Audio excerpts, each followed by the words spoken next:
Hello, my friends.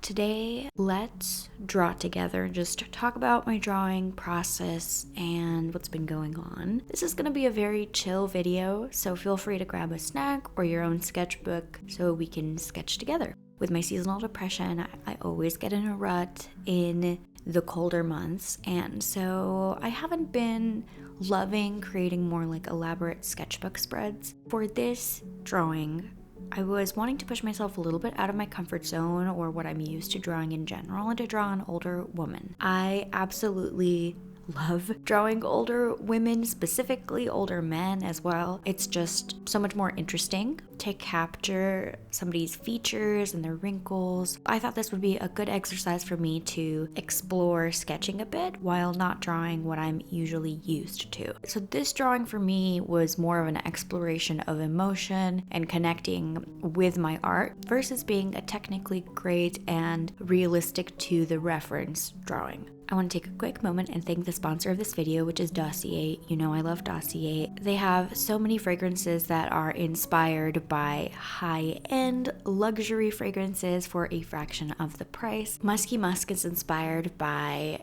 Juliet Has a Gun, Not a Perfume, and Fruity Magnolia is inspired by Versace Bright Crystal. Musky Musk is kind of an elite fragrance. I've been wearing it every single day under any fragrance. It is very similar to Glossier's You as well. Just that clean, musky scent that layers so well with everything. And then I have a sample of Versace Bright Crystal. I was thinking about buying Bright Crystal because I loved the sample that I have, but I'm glad to have Fruity Magnolia because it's the same fragrance. If you're interested in trying out Dossier, I'll have them linked down in the description. Thank you so much to them for sponsoring this video. First off, the video footage is not amazing for the first half of this video, and later on I was kind of getting bugged by the shiny graphite look, so I turned on a couple more lights. In general, I feel like unless I'm recording my drawing process, it's not fruitful. One of the reasons that I started my YouTube was because I personally love to see my process and how I draw. I love to rewatch my own videos.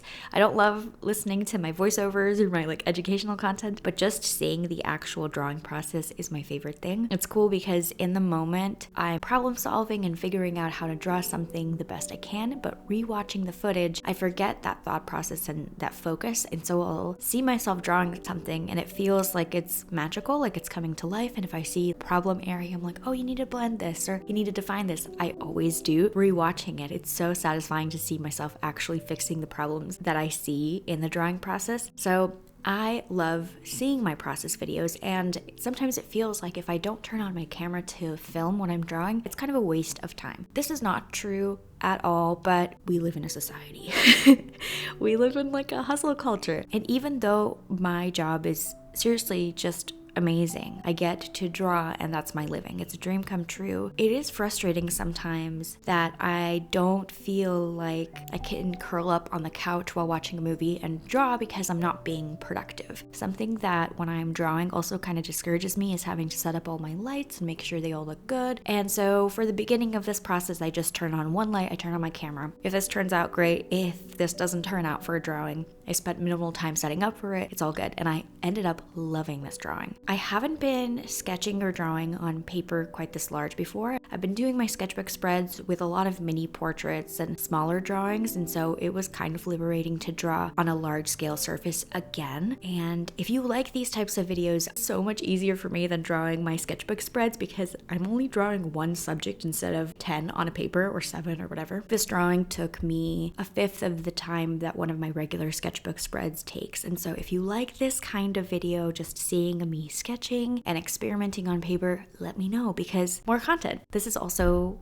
funny to say. I do my own nails and I love having long nails. I feel really cute with them and powerful. When I'm drawing, sometimes, the length of my nails can affect how well I'm drawing. And I've had my nails really long in the past before and I've managed to draw well. But in the past couple of months, I was finding that my nails were a little bit cumbersome. So I cut them short again so that I could draw better. And I wanted to have long nails again. This is one of the first times I'm drawing with long nails again for the past 2 months. And it was successful. successful, which is exciting. I'm like holding the pencil in the right way. It doesn't feel uncomfortable and I feel like it's not impeding my sketching process. So doing my own nails, learning how to have done them gives me so much joy because it's a creative outlet for myself. I'm not spending a lot of money going to the salon. I can do my nails exactly how I want them, and it's kind of my new hobby. Drawing used to be my hobby, especially when I was in school, but now that it's my job, I feel like doing my nails is my after hours hobby. That's what I'm doing when I'm watching a movie or a TV show or something. And I like the set. This was like a creepy Valentine set that I did. I'm rambling and not talking about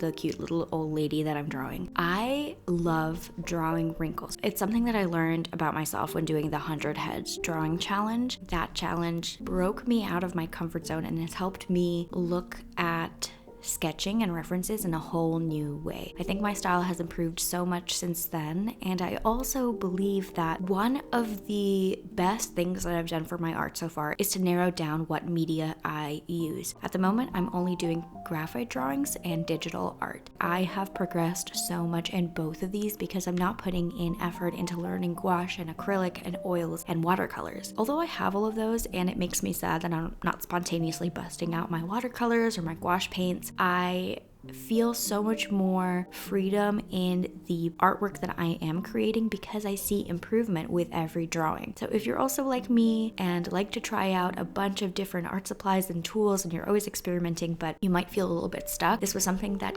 has helped me so much in my drawing journey. I feel like it has elevated my drawing so much. It has helped me bring so much more emotion and life into my pieces because I'm not so much even worrying about the technical aspects of warming up to something, but more so I am deep diving into problem solving, how to draw wrinkles and how to stylize a reference, but also have it be realistic, but also have it be my style.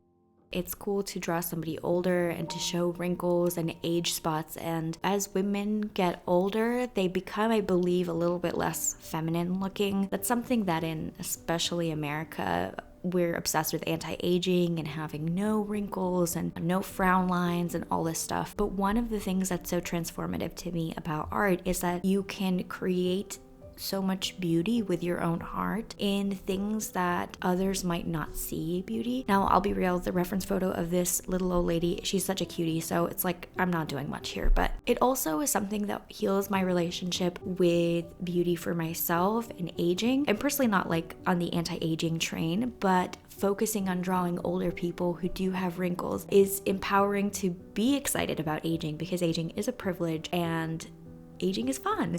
It's not a bad thing to get wrinkles and to get smile lines and age spots. So it's all around such a good time, like both emotionally for me in terms of my growth as just a human being and a girl. I'm just a girl, but also for problem solving, my drawing process and creating emotion in my own art. I also recommend drawing older people if it's something you haven't done before, or even drawing animals or something that you are not used to. That's not your regular subject matter. If you spend time trying to problem solve how to fit that subject matter into your art style, at the end of the day, a lot of work will go into it, but it is so rewarding. I'm really pleased about the direction my art is going, and for once in my life, I feel that I'm making intentional decisions when it comes to what I am drawing, and it feels very fulfilling. So I am excited about that. I'm excited that I've been putting in more intentional time into pencil drawing and digital painting, and I'm seeing the fruits of my labor in both of those aspects.